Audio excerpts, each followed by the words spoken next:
할렐루야. 네, 오늘 이 아침에 주님 앞에 나오신 여러분 위에 우리 주님의 축복과 은혜가 넘치기를 간절히 바랍니다. 자, 역대하 26장은 이제 아마샤의 아들 우시야에 대한 말씀입니다. 우시야 왕은 16세에 왕이 되었는데 몇 년간 왕으로 통치했어요? 52년간. 그러니까 52년 가운데 마지막 부분은 그가 나병 환자가 되어서 별궁에 거했던 것도 아마 포함되지 않았을까 모르겠어요. 하여튼 뭐 긴 생활을 했지만은 마지막이 아름답지 못했던 왕이지만 그처럼 52년 동안 왕으로 있던 사람은 남왕국 유다 역사에 제 기억에는 없는 것 같아요. 다윗과 솔로몬도 40년 동안 왕으로 통치했어요. 그러나 가장 긴 시간을 나라를 다스렸고 어찌 보면 또 가장 강성한 나라를 만든 사람 중에 한 사람이 우시야입니다. 이 사실은 나병 환자가 된 것만 빼고 나면 우시야는 나무랄 데가 없는 사람이에요. 그렇게 훌륭한 사람이에요. 정말 참 훌륭한 왕이었는데 그의 마지막이 영적인 교만에 빠져서 이렇게 범죄하게 되고 나병 환자가 되어서 하나님께 버림받고 별궁에 따르고 하니까 사람들로부터 격리되고 그리고 요담이 왕이 되어서 아들이 요담 왕이 돼서 왕국을 관리하고 그는 그렇게 외롭게 살다가 쓸쓸하게 죽었는데 죽어도 왕들의 묘실에 들어갔다 못 들어갔다? 못 들어갔다는 왕들 묘실 옆에 조상들의 묘에 들어갔지 그런 나병 환자였기 때문에 감히 왕들의 묘실에는 장례할 수가 없었다는 거예요. 참 불행한 왕이죠. 그러나 그의 전반기의 삶은 참 훌륭하고 우리가 본받을 만한 그런 훌륭한 왕입니다. 자, 우리 성경 4절과 5절 말씀 건너뛰어서 한번 읽어볼까요? 4절과 5절입니다. 시작. 우시야가 그의 아버지 아마샤의 모든 행위대로 여호와 보시기에 정직하게 행하며 하나님의 묵시를 밝히게 하는 스가랴가 사는 날에 하나님을 찾았고 그가 여호와를 찾을 동안에는 하나님이 형통하게 하셨더라. 참 4절에는 물론 그가 아바샤 아버지처럼 정직하게 행했다. 5절에는 스가랴라는 선지자가 그의 곁에 있었다는 거예요. 스가랴가 그의 곁에 있었다. 마치 요아스인가 요시야인가 그 여호야다가 그와 함께 할 때 그가 훌륭한 선정을 베풀었던 것처럼 우시야도 마찬가지. 스가랴라는 선지자가 있었는데 그가 어떤 사람이냐? 하나님의 묵시를 밝게 하는 사람이에요. 하나님의 묵시를 하나님의 말씀에 아주 능통한 그런 스가랴라는 선지자가 있을 때는 그가 하나님을 찾았다는 거예요. 그 스가랴의 말 속에 감동을 받고 그가 늘 스가랴와 함께하고 스가랴에게 묻고 하나님의 뜻을 알았기 때문에 그가 잘못된 길로 갈 수가 없어요. 그러니까 그가 늘 하나님을 찾을 동안에는 또 하나님이 형통하게 하셨다는 거예요. 그러니까 우리 인생에 늘 좋은 믿음의 사람들이 옆에 있다는 것은 굉장한 축복인 것입니다. 우리가 잘못 생각할 때도 그 믿음의 사람들이 우리를 바른 길로 가도록 이끌어주는 거예요. 그래서 그건 굉장히 중요한 거예요. 근데 스가랴가 세상을 떠난 이후에는 우리 우시야 왕이 의지할 사람이 없어진 거예요. 그러니까 그때부터 그가 이제 다른 방향으로 가게 되는 거죠. 그래서 하나님을 찾고 구하는 것이 우시야의 큰 복입니다. 우리가 하나님을 늘 찾으시기를 주님의 이름으로 축원합니다. 이 하나님을 구하고 찾는 거예요. 하나님을 구하고. 그래서 예수님 말씀에 우리 기도에 대한 말씀이 너는 두드리라는 거예요. 구하라는 거예요. 찾으라는 거예요. 어찌 보면 그것은 필요한 걸 찾고 구하지만은 정말 예수님을 찾고 하나님을 찾는 그 열심히 있는 성도의 모습입니다. 하나님을 찾고 하나님을 구하고 하나님의 은혜를 사모하는 사람에게 늘 하나님은 형통하는 복을 부어주신다. 그래서 그가 하나님의 은혜 가운데서 그가 정말 많은 일을 하는데 그때마다 늘 하나님의 도움이 있었다는 거 아세요? 우리 7절 말씀을 한번 읽어볼까요? 7절입니다. 7절 시작. 하나님이 그를 도우사 블레셋 사람들과 구르바알에 거주하는 아라비아 사람들과 마온 사람들을 치게 하신지라. 치게 하신다. 이렇게 그가 전쟁에 나가서도 늘 승리했다는 거예요. 근데 하나님이 그를 도우셨다는 거예요. 하나님이 그를 도우셨다는 거예요. 그가 왜 하나님을 찾고 구하기 때문에 하나님이 찾고 구하기 때문에 그리고 그가 많은 성벽들을 이렇게 이제 세웠어요. 그래서 대적의 성벽들은 헐고 그리고 유다의 성벽들은 세웠고 그러다 보니까 우시야의 이름도 막 퍼져나가고 오히려 암몬 사람들이 그게 조공을 바칠 정도가 되었어요. 자, 8절과 9절 말씀, 8절 9절 말씀 같이 읽죠. 시작. 암몬 사람들이 우시아에게 조공을 바치매 우시아가 매우 강성하여 이름이 애굽 변방까지 퍼졌더라. 우시아가 예루살렘에서 성 모퉁이 문과 골짜기 문과 성구비에 망대를 세워 견고하게 하고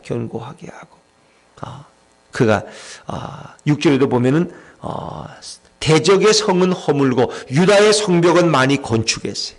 건축을 많이 했어요. 우리가 2절에도 보면 우시아가 엘롯을 건축하여 유다에 돌렸더라. 많은 건축 사업을 통해서 성벽을 튼튼히 세웠어요. 그러니까 국방력이 튼튼해졌다. 국방력이 튼튼해지고 오히려 그 강성해지니까 암몬 같은 사람들은 그게 말하자면 조공을 바치고 망대를 세우고 이렇게 그리고 국방력도 튼튼하게 했는데 자 우리 12절 13절 말씀 12절 13절 한번 읽어보게 건너뛰어서 시작. 족장의 총수가 2600명이니 모두 큰 용사요 그의 휘하의 군대가 30만 7500명이라 건장하고 싸움에 능하여 왕을 도와 적을 치는 자이며 그러니까 이 족장이라는 건 지휘관들 아주 유능한 지휘관들이 2600명이나 있으니까 얼마나 국방력이 튼튼해. 또 아주 전장의 싸움에 능한 그런 군사들이 30만 7500명. 그러니까 국방력도 튼튼했고 또 무기도 많이 개발했어요. 무기도. 자, 15절 말씀에 15절입니다. 시작. 또 예루살렘에서 재주 있는 사람들에게 무기를 고안하게 하여 망대와 성곽 위에 두어 화살과 큰 돌을 쏘고 던지게 하였으니 그의 이름이 멀리 퍼지면 기이한 도우심을 얻어 강성하여 짐이었더라. 기이한 도우심을 주신 분이 누구예요? 하나님. 예수님이 도와주세요. 그래서 정말 기이한 도우심은 그냥 도우심이 아니야. 뭔가 이게 안 돼야 되는데 오히려 그게 잘 되는 거예요. 하나님이 도우시면 그러는 거야. 이게 망한 줄 알았는데 오히려 그게 성공하는 길이야. 이게 이제 나는 끝났다 그랬더니 오히려 그게 더 잘 됐어. 이럴 수가 있단 말이야. 이 기이한 도우심. 그러니까 사람이 평가할 수 있는 그런 도우심이 아니야. 내가 손해보는 것 같은데 나중에 보니 그게 엄청난 이득이 됐어. 이런 경우 많잖아요, 여러분. 그렇잖아요. 그 어떤 분들은 꼭 남하고 반대로 한대. 남이 다 주식 팔 때 그 사람은 사고, 남이 주식 살 때 그 사람은 판대 오히려. 왜? 그 반대로 가. 사람들이 반대로 가면 안 되거든. 시골에서 농사를 잘 짓는 사람들은 남들이 작년에 그냥 무값이 비쌌다고 다 무농사 지면 자기 무농사 안 지어 그냥 놀려. 왜? 무농사 줘봐야 원금도 못 찾으니까. 이렇게 지혜로운 분들도 있다는 거예요. 자, 그러니까 하나님이 기한 도우심이라는 건 어떤 세상적인 기준이 아니야. 근데 그가 보니까 다 잘 되고 형통해지더라는 거예요. 할렐루야. 이런 기이한 도우심이 우리 새벽기도 열심히 나오시는 여러분의 사업에도 있기를 주의 이름으로 축원합니다. 정말 인간의 눈으로는 이건 잘 될 수가 없는 거야. 근데 오히려 그게 나중에 보니까 더 잘 됐다는 거야. 그러니까 우리 너무 빨리 원망하면 안 돼. 불평하면. 하나님 이럴 수가 있다고 하지 마시고 왜 하나님이 다 잘 되게 하시려고 그러시는데 우리는 너무 조급해. 그냥 조금만 안 되면 이거 망했다 그러고 조금만 잘 되면 또 다 끝난 것 같고 아니라는 거예요. 우리 인생을 좀 길게 보면 좋겠어. 길게 보면 이게 씨 뿌릴 때도 이렇게 씨를 뿌리는데 어느 게 잘 될는지 모른다는 거예요. 어느 게 잘 될는지. 이게 하나님이 어떻게 역사하느냐가 문제지 지금 너무 현상만 보고 판단하지 말라는 거예요. 유명한 축구 선수들도 보면 다 핸디캡이 있고 다 어려움 당했는데 오히려 그 핸디캡을 딛고 그들이 승리하니까 더 영광스러운 그런 인기와 찬사를 받더라는 거예요. 그러니까 핸디캡이 없는 사람이 없어. 약점이 없는 사람이 없어. 근데 그 약점 때문에 성공한 사람이 더 많다는 거 아세요? 자기는 몸이 약해가지고 이게 그래서 늘 운동을 할 수밖에 없어. 운동하다 보니까 그 분야의 최고가 되고 오히려 건강해지고 선수가 됐어. 이런 사람 한두 명이 아니야. 이게 오히려 자기의 약점 때문에 오히려 열심히 하다 보니까 그것이 강점이 되고 그것이 성공의 비결이 됐다는 거예요. 또 어떤 분은 취미가 있는데 그 취미를 하다 보니까 그 분야의 전문가가 돼가지고 남들이 모셔가 그분을 그냥 자기 취미로 그냥 한 건데 좋아서 그냥 그것이 그의 삶의 굉장한 재력이 됐더라는 거예요. 그러니까 사람의 일은 알 수가 없는 거예요. 하나님이 어떻게 역사하시느냐. 하나님이 조금만 바꾸시면 얼마든지 이 망했다는 사람이 오히려 잘 되고 이런 일이 얼마든지 있을 수 있는 거예요. 자, 근데 이제 국방력이 튼튼해졌다는 건 뭐예요? 우리가 영적으로 보면은 하나님의 나라가 확장됐다는 하나님의 나라가. 그래서 우리가 때를 얻든지 못 얻든지 복음을 증거함으로써 오늘도 천국이 확장되어지고 하나님의 나라가 확장되어지는 그런 은혜를 우리가 경험할 수 있어야 돼요. 그가 또 한 일 중에 하나가 농사를 장려하고 물 웅덩이를 많이 팠어요. 자, 우리 10절 말씀 한번 읽어볼까요? 10절입니다. 10절 시작. 또 광야에 망대를 세우고 물 웅덩이를 많이 파고 고원과 평지에 가축을 많이 길렀으며 또 여러 산과 좋은 밭에 농부와 포도원을 다스리는 자들을 두었으니 농사를 좋아함이었더라. 농사를 좋아했어요, 왕. 그리고 가축들을 많이 기르는데 그러려면 농사를 잘 지려면 물 웅덩이가 필요해요. 비가 오면 그 저수지처럼 모아놨다가 물 웅덩이에서 물을 뽑아서 농사도 짓고 또 가축들도 먹이는. 근데 물 웅덩이를 많이 mon다는 것은 이런 뭐예요? 치수 산업을 잘했다는 거예요. 그래서 지하수를 개발해가지고 물이 풍부하니까 농사도 잘 짓고 나라가 번성할 수밖에 없다는 거예요. 오늘 이렇게 물 웅덩이를 많이 해서 물을 풍성히 받았다는 것을 영적으로 보면은 뭐예요? 정말 영원히 목마르지 않은 영생의 샘물을 우리가 오늘도 구하고 찾아야 될 것을 의미하는 것입니다. 정말 목마르지 않는 샘. 우리 사람들이 영적으로 정말 이렇게 공고하고 메마를 때 그들의 심령을 풍성히 채워줄 하나님의 말씀의 샘물, 이 영생의 샘물이 넘쳐 흘러야 된다는 거예요.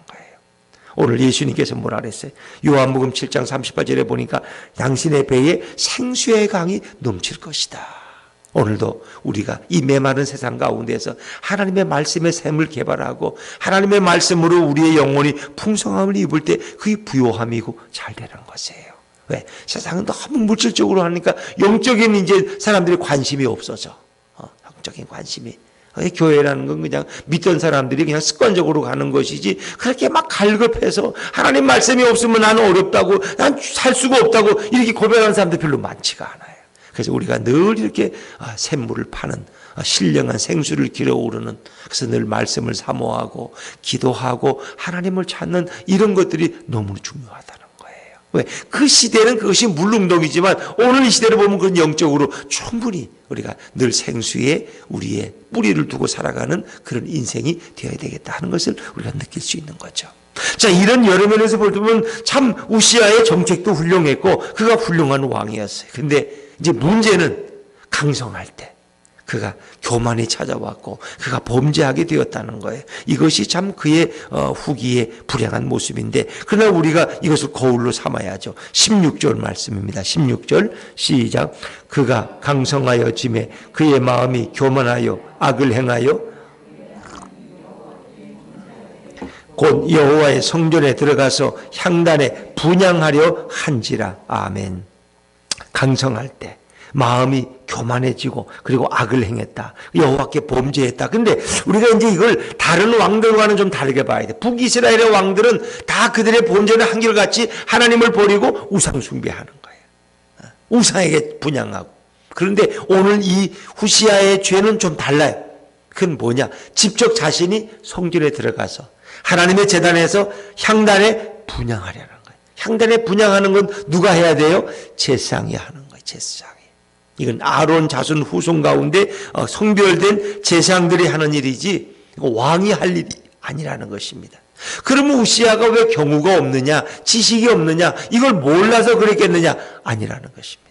그의 마음속에 영적인 교만이 찾아왔다는 거예요. 그러니까 이제 다윗 왕 같은 경우는 이런 제사 제도를 많이 정비했어요. 제사장들이 반차대로 12반차, 24반차로 이 근무하게 하고 이런 많은 것을 정비했어요. 다윗은.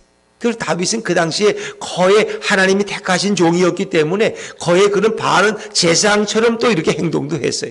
솔로몬도 성전을 봉헌한 다음에 뭐예요? 대표로 앞에 서서 성전 봉헌식을 주도했어요. 하나님 앞에 봉헌 기도를 드렸어요. 그러니까 이런 것들을 이제 신정일치 시대에 신정왕국의 왕은 솔로몬과 다윗은 그 당시의 모습과는 달라요.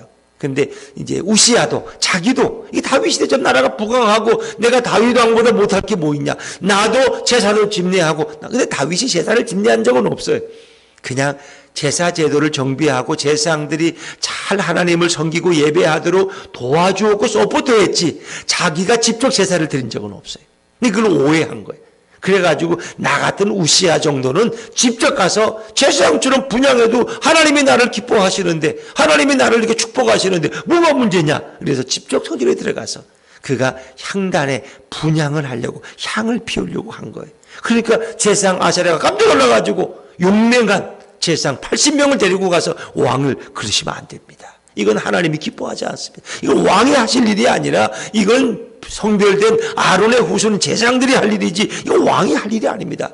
왕이 하나님께 범죄했습니다. 그런데 왕이 그 말을 듣고 돌아서야 돼. 아, 내가 잘못했구나. 내가 너무 교만했구나. 하나님이 너무 나를 축복하시니까 내가 그냥 교만해가지고 제사장 일까지 내가 뺏으려고 그랬구나. 이걸 깨달아야 되는데 그러질 못했어. 그가 말리는 제사장에게 화를 냈어. 너 같은 것들이 감히 나를 뭘로 알고, 하나님이 나를 이렇게 사랑하시는데 제사장 너들보다 하나님이 나를 더 사랑해 하면서 소리질러. 근데 결국 그것이 그에게 큰 불행이 되는 거예요. 자, 19절 말씀. 19절 말씀합니다. 19절입니다. 시작. 우시야가 손으로 향로를 잡고 분향하려 하다가 화를 내니 그가 제사장에게 화를 낼 때에 여호와의 전 안 향단 곁 제사장들 앞에서 그의 이마에 나병이 생긴지라. 그 순전히 모르고 그럴 수 있죠. 그럼 순종해야 돼. 근데 그의 교만이 꺾이질 않았어. 그게 화를 낸 거야. 감히 너가 누군데, 나를 왕을 제어하려고 내가 착각을 한 거예요. 그래서 이거는 사실 우상을 숭배한 게 아니라 영적인 교만이 들어서 제사장의 그 법도, 제사의 규례를 어긴 거예요. 하나님이 이걸 정하신 거예요. 하나님이. 그래서 이스라엘에는 중요한 세 가지 직무가 있다는 거 아시죠? 선지자는 하나님 직접 말씀을 받아 태어나는, 이들도 기름 부어 세우는 하나님의 사람들이에요. 또 왕도 그 시대에 하나님을 대신하기 때문에 그들도 기름 부어 세워요. 그런가 하면 제사장들, 그것도 하나님이 기름 부고 성별한 아론의 후손 가운데 세우는 거예요. 서로 그 역할을 침범해서는 안 되는 거야. 침범해서는. 왕이 제사장까지 겸할 수가 없어. 그러니까 제사장이 또 왕이 돼서도 안 되고, 선지자는 선지자대로의 사역이 있어요. 그러니까 그게 서로가 이렇게 견제하는 거예요. 왕은 백성을 다스리는 일에 전념을 하고, 그러나 왕은 늘 선지자의 말을 귀담아 들어야 돼. 선지자에게 물어야 돼. 그러나 제사는 제사장이 집례해. 그러니까 선지자와 제사장들도 늘 이렇게 균형을 맞춰야 돼. 선지자는 하나님의 음성을 밖에서 듣는 사람들이야. 밖에서. 그러나 제사장은 안에서 예배 드리는 사람이에요. 그러니까 서로 사역이 다르다는 거예요. 하나인 것 같지만 달라요. 그래서 그걸 구분하는. 그러니까 선지자들은 늘 핍박받는 사람들이야. 왜? 하나님의 음성을 대언하니까. 제사장도 이미 기성제도에 이렇게 많이 녹아졌어. 그래서 이미 성전에서 살다 보니까 부요하고 제사장들도 잘 먹고 보는데 기득권이 세력이 돼. 그래서 선지자는 야인이니까 늘 그의 말씀은 신선해. 제사장들이 듣지 못하는 것을 선지자들은 듣고 말하는 거예요. 그러니까 나단 같은 선지자는 참 훌륭한 거죠. 그래서 다윗 왕이 잘못했을 때 그를 깨닫게 하고 하나님의 말씀을 전해서 그가 회개하고 훌륭한 성군이 되게 한 나단 같은 선지자가 필요한 거예요. 어찌 보면 이 시대도 마찬가지예요. 이런 선지자의 외침이 있어야 돼. 선지자의 외침은 누구를 통해서 하나님 말씀하시는데 그 외침을 안 들으면 이게 문제가 생기는 거예요. 물론 잘못된 외침도 있겠죠. 그러나 우리가 들어야 될 외침은 들어야 되는 거예요. 어제도 우리가 보니까 아마샤 왕도 북이스라엘과 전쟁을 하려고 그러니까 북이스라엘 왕이 와서 하나님의 말씀을 대신하잖아요. 너는 그냥 얌전히 있지 감히 우리와 싸우려고 하지 말아라. 근데 그게 하나님으로부터 왔다는 걸 아마샤가 몰랐기 때문에 결국 전쟁하다 사로잡혀가지고 큰 창피당하고 나중에 반역이 일어나서 자기 신하에게 죽임을 당하는 거예요. 그 예수님 말씀이 참 무서운 거야. 이 사람들이 나를 하나님을 찬양하지 않으면 돌들이 소리칠 것이다. 돌들이. 하나님은 돌들을 통해서도 말씀하시고 나귀를 통해서도 나의 미련함을 깨뜨리시는 분이 이 주님이시단 말이에요. 오늘 이 제사장들의 말을 또 듣지 않았어요. 여기서 우시야가. 그리고 선지자 스가랴가 이미 세상을 떠난 이후에 그가 의지할 대상이 없어졌다는 거예요. 이제 그가 경적인 교만에 빠져가지고 결국은 불행한 왕이 됐어요. 그래서 쫓겨나게 되죠, 성전에서. 자, 20절, 21절 말씀. 20절, 21절 같이 읽죠. 시작. 대제상 아샤랴와 모든 제상이 왕의 이마에 나병이 생겼음을 보고 성전에서 급히 쫓아내고 여호와께서 치심으로 왕도 속히 나가니라. 우시야 왕이 죽는 날까지 나병 환자가 되었고 나병 환자가 되매 여호와의 전에서 끊어져 별궁에 살았으므로 그의 아들 요담이 왕궁을 관리하며 백성을 다스렸더라. 이 참 불행한 왕이 됐어요. 불행한 왕이. 죽지도 않고 살긴 사는데 그는 완전히 하나님부터 버림당한 존재고 공동체로부터 격리되어서 외롭고 쓸쓸하게 살다가 숨을 거둔 왕이 바로 우시야 왕이었더라. 성경에 이렇게 하나님 앞에 교만하게 행하다가 나병이 든 사람이 있죠. 또 생각나는 사람 누구예요? 모세의 누이 누구예요? 미리암이. 왜? 미리암과 아론이 모세가 우리 동생인데 동생이 이렇게 막 지도자가 되고 영적 리더가 되고 우리는 뭐냐 말이야. 왜 우리는 저와 같이 안 되느냐 해가지고 그런 마음이 들어서 모세를 비난하다가 그들이 나병이 들려서 일주일 동안 짐 밖에 있다가 다시 하나님이 용서하셨고 다시 들어오게 됐죠. 그 다음부터는 이제 그런 일을 안 하죠. 그리고 또 한 사람 있어요. 누구의 종? 게하시가 엘리사의 종인가요? 그가 아람 왕이 왔을 때 그냥 그 많은 보물과 이런 걸 엘리사가 안 받는 게 너무 아까워가지고 가서 그냥 우리 선생님께서 좀 가져오라 그랬다고 해서 그 좀 가져왔다가 거짓말 해가지고 결국은 나병 환자가 돼서 평생도록 그렇게 게하시가 살았어요.